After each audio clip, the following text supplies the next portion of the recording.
A few months before the emperor's departure for Italy, a page came one morning to say he wished to see us. When we arrived, he announced that he insisted we obey him. His plans made it imperative that he adopt our eldest son, whom he would crown king of Italy. My husband replied that he would never consent to his sons holding a rank higher than his own. The emperor at first stormed, then became quieter.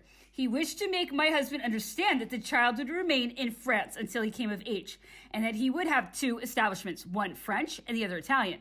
That, moreover, it was the only means of avoiding war with Austria and keeping Italy. But my husband remained firm. Then the emperor, giving way to his temper, complained how bitter it was to have a family that helped him so little in his labors and with his burdens. Every day he was made to feel how unfortunate he was not to have had children. His brothers were of no assistance to him, and he might as well have placed his new crown on his own head. Indeed, were it not that he feared such an action might lead to war, he would already have done so. How happy he would be if only he could bring himself neither to hope nor to expect any aid from his kinsmen. The emperor's arguments proved as fruitless as his anger, and he dismissed us without having attained what he wished. During this entire conversation, I had not said a word. What could I have said? I was always, in the end, my poor mother who had to suffer for these scenes. The emperor's whole attitude seemed constantly to reproach her for the misfortune of being childless. Yet, at times, he was in doubt as to whether this was entirely her fault. The idea occurred to him to employ a singular stratagem to settle these doubts one way or another. He confided it to Prince Murat, and this is what took place. Princess Caroline had as her protege a young woman named Eleanor de la Plana, who had attended our school at Saint-Germain. She was very beautiful, but not at all clever, and of doubtful parentage. That Madame Campan allowed her to remain at school only on the understanding that she would not leave except to get married. One day, her father and mother brought her as a fiancé, an army officer who had settled at Saint-Germain. The wedding took place 3 days later. After the wedding, the husband disappeared, carrying off with him all his wife's belongings.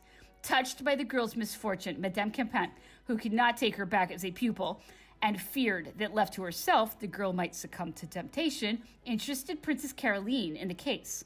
It was arranged that the young woman should go and live some distance from Paris until her marriage could be annulled, and that when this had taken place, she could receive a dot, and it was hoped remarry under better conditions. A year later, she was discovered living alone in a little villa at Neuilly, and on one occasion, when the emperor went to lunch with Prince Murat, she was presented to announce the arrival of the guests. From that moment, she vanished, and everyone explained her disappearance as he pleased. People said the emperor occasionally went to see her, riding over from Saint-Cloud. During the war with Prussia, she gave birth to a son, whom Caroline took care of. The emperor only saw her once after his return. On this occasion, being naturally suspicious of women, he made her confess that during her stay at Neuilly, she had frequently received visits from Prince Murat and had not been indifferent to him. From then on, he remained always in doubt as to whether he was really the father of the child, although everyone assured him such was the case. To return to my narrative, the emperor was so indignant at his brother's refusal to fall in with his plans, for Joseph also declined anything that would take him away from Paris, that he had the well-known letter about Eugène published in the Moniteur, the official newspaper, which states with equal emphasis how greatly the emperor is attached to my brother and how angry he is with his own family. Eugène was made High Chancellor of Italy, one of the highest dignitaries of the state. When my brother received the news of his appointment, he was at the head of his regiment, leading his men into Italy. The emperor and empress arrived there not long afterwards. They were crowned king and queen of Italy. The emperor had asked us to accompany him, but my husband refused, and we went instead to Saint-Leu. I had had occasion to meet Monsieur de Flau again at all the festivities that were held in connection with the coronation of the emperor in Paris. Each time I felt ill at ease. I took the greatest care to avoid him, and I so dreaded hearing the sound of his voice that one day, while we were driving and he came up to the carriage with the intention of speaking to me, I ordered the coachman to drive on. He was much upset at this attitude toward him, and his mother called on me to complain about it. I replied that I had no fault to find with her son and that my behavior had been entirely unconscious. When I examined my own conscience, I decided that I was to have no fault to find with Monsieur de Flau was in itself a fault. I had thought all my efforts had cured me. To my sorrow, I discovered by the pain I felt on catching sight of him once more that such was not the case. I vowed I would behave as naturally toward him as toward anyone else. At the first ball at which we met, I spoke to him, and my voice trembled. Nevertheless, I was pleased to have had even that much self-control. At the second ball, I invited him to dance with me. While we waltzed, he told me how much my coquetry had wounded him. I was indignant to hear myself accused of the fault I most despised. What? You think me coquettish? I exclaimed. Yes, I do. For at first you were kind to me. I asked nothing more. Your kindness sufficed to make me happy, and suddenly it seems to have turned to hatred. I felt I had given him grounds for judging me thus. What strange things our hearts are. I did not wish to be loved. I fled from anything that faintly resembled love. And yet, after all my struggles, the mere accusation of being coquettish hurt me so deeply that, forgetting the ball, my rank, the fact that eyes of all present were fixed upon me, I could not restrain my tears. I trembled even while I gave way to my feelings. What was I to say to those who might have noticed them? As for Mr. de Flau, he was even more deeply moved than I was myself. In a single instant, my tears had revealed my feelings toward him more clearly than I should ever have dared in words. Once you cared for me a little. Why did you not let me know? You would have saved me much suffering. And now, although I still love you and you alone, I am no longer free.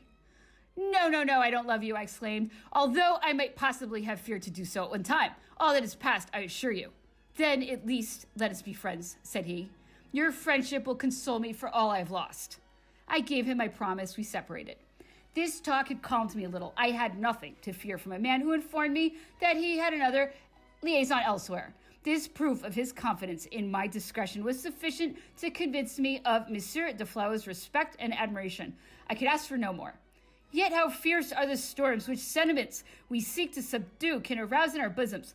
No one was aware of the cause of my troubled looks and emotions. The emperor, struck like everyone else by the change in my manner, said to my mother, who repeated his remark to me, Hortense no longer has her fine complexion. Her husband is making her unhappy. One of these days, we must be prepared for a violent outburst of some kind. If she ever falls in love, she will feel it very deeply, and love makes one commit all sorts of follies. Ah, but replied my mother, but Hortense is so sensible. True enough, but her emotions are acute. She is so gentle, so subdued, she never acts in a hasty, impetuous manner. Don't be too sure she could not do so upon occasion. Look at the way she walks. Listen to what she says. Everything about her reveals a highly keen nature. If she were otherwise, she would not be your daughter. When my mother told me this, I cast my eyes down. My only reply was a smile. My only hope was that I might prove the emperor had been mistaken.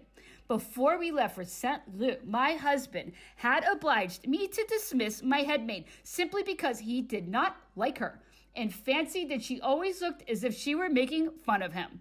He gave me another maid who is still with me, and my mother took my former one, who was very sorry to leave. Sometime previously, I had taken as my reader Mademoiselle Cochelet, one of my fellow pupils at Saint-Germain.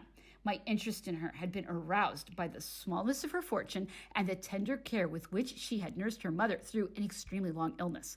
I always liked to have with me someone whom I could eventually marry off with a dot. As I did this out of my own pocket money, my husband made no objections. My ladies in waiting, the under governesses of my children, were all young, and everyone in my household was lively and gay. Some of my attendants, to be sure, had noticed my husband's sternness toward me. But what need one fear when one has nothing to conceal? All were pleased to go to Saint-Leu. The number of persons familiar with my life at home had been small up to this time. What went on there was a secret, and my husband and I were considered to be quite a model couple. The only fault people found with us was that I was rather unkind in my attitude to such a devoted husband. This coldness was supposed to be the result of my poor health. After the birth of my son, Louis presented me with a set of diamonds. I was hurt rather than pleased. A little more consideration would have pleased me better than this visible token of a harmony that did not exist. My ladies all were outspoken in their disapproval of my lack of appreciation for my husband's gift. I was the only one to suffer because I did so in silence. Nevertheless, at Saint-Leu, my ladies became aware of how things actually stood. In the first place, the service was as strict as though we had been living in a fortress. If any of my attendants took a stroll along in the garden, my husband would tease them and make unpleasant remarks about it. One day, 2 of the ladies and I went beyond the confines of the grounds. One of the gates was almost off, only held in place by 4 nails. My friends wanted to open it and see what the edge of the park looked like.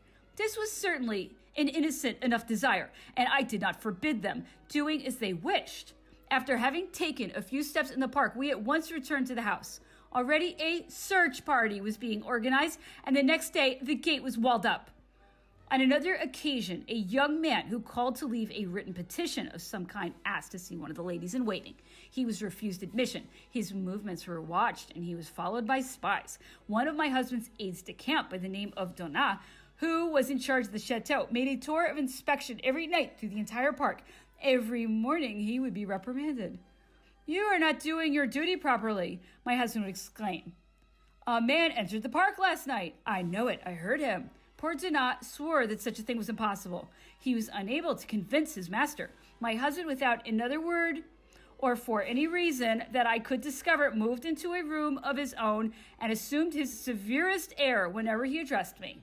One day, apparently in great excitement, he sent for this aide-de-camp and said, "Do not get on your horse at once. Ride as fast as you can, and you will overtake a young man who is just leaving the village. Ask him for the letter that was delivered to him here.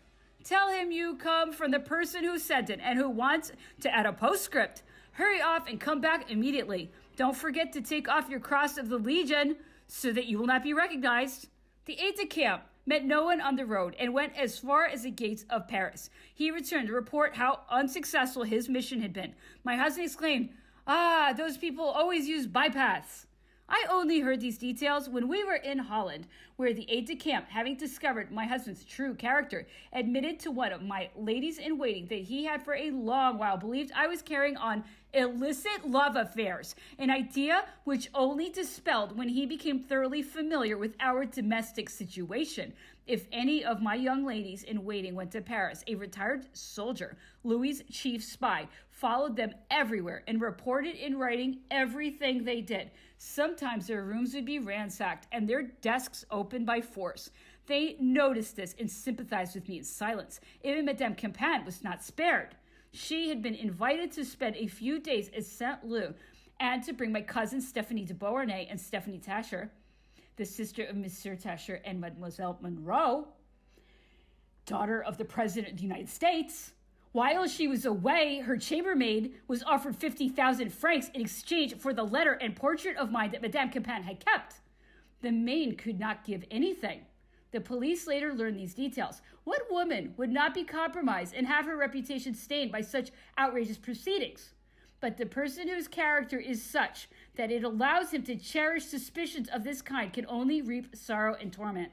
Never able to find the proof he seeks, he becomes more and more unstrung. He persists and falls a victim to a monomania, an idée fixe, that of finding out something which never occurred. Because he has done wrong, he seeks to discover a crime, and in a victim sees only a criminal. If he could really find a culprit, his conscience would be satisfied. He would escape the accusation of having been unjust. He congratulates himself on the fact that he has only been cruel. As for me, deprived of amusement and health, my strength failed rapidly, and my greatest sorrow sprang from the fact that no one was aware of my position. My mother, my brother were far away. Only Adele realized the extent of my misfortune and sympathized with me. I spent all my time taking care of my children and painting. I was just then copying the portrait that Gerard had made of me. But I was unable to keep on with this as the smell of the paints reacted too violently on my nerves. My husband was irritated at seeing me always at work and apparently calm and resigned. "You seem to be killing time," he said to me, "waiting for the coming of happier days." This phrase was apparently intended as an allusion to his own poor health. What could I answer? I grew weaker. I made no effort to regain my strength, and in a short time I should have pined away had not a violent shock saved me. I received a letter from Eugène. It announced his appointment as Viceroy of Italy and expressed his grief at being separated from his family and his native land. This letter gave me a terrible blow. All my misfortunes had made my brother's love more necessary than ever to me. He alone really knew me, really admired me. With him gone, I should be utterly exposed to my husband's hostility without a person who understood me or who would protect me. It was true that Eugène had no idea of what I was enduring. I had considered it one of my duties to hide my sufferings, even from his eyes. But if he were near me, I felt that I could at a moment draw upon the wealth of his sympathy if I ever felt the need. News of his death would not have hurt me more than did this message that we were to be separated indefinitely. My tears, which for a long time had refused me their comfort, welled up and flowed abundantly. They saved my life, for from that day on, I began again to take a little nourishment. Far from sharing my grief, Louis had burst out laughing at the sight of my tears, and his heartlessness on this occasion was one of his actions that wounded me deeper than any of the others. On the other hand, I received from Monsieur de Flau a letter full of sympathy and understanding. He realized how deeply I was affected by the separation from a brother I adored. He shared my grief the more as his separation meant for him the absence of a friend to whom he was deeply attached. How easy it is to touch a heart bowed with sorrow. I felt that I was finding in the person who understood me so well the brother I had lost. Filled with this consoling thought, I saw no reason for not answering this letter. This was the first time I had written him. The knowledge of this entire confidence in and friendship toward me won a favor which love would never have obtained. My husband was ordered to take the baths at Saint-Amand. We were there, leaving our youngest son with Madame de Boubers, and taking only the eldest boy with us, accompanied by his under-governess, Adele, and Mademoiselle Cochelet. We stopped at Mortefontaine to visit Prince Joseph. I had a letter written to Madame Campan to give her news of my health. My valet de chambre took the letter and handed it over to my husband, who was seen by my ladies in waiting reading it in the park. On our arrival at Saint-Amand, I saw this same man who had married one of my maids ransacking my private papers. Upon being discovered, he threw himself at my feet, told me I had his life in my hands, but that he was acting under orders of his master, who, he confessed, had promised him 100 louis if he could find proof of my guilt or anything against me. I remained as astonished and ashamed at my husband as I did at myself for being the victim of such an all-devouring passion. I told the servant that, as he only obeyed the orders of his master, he might continue to do so. It made no difference to me. Indeed, how could I be expected to care about my husband's respect for me, that respect which I had valued so highly in the past, when I saw all his weaknesses? Later worldly experience, which revealed to me how passion can disfigure even the most noble characters, rendered me more indulgent. In those days, I was only willing to forgive Louis because he was my husband, and I felt it was my duty to do so. Finally, I found an excuse for him and his bad health. Nevertheless, as I was satisfied with my own conduct, I became less and less anxious about his approval. Each day he did something which obliged me to consider it as having very little value.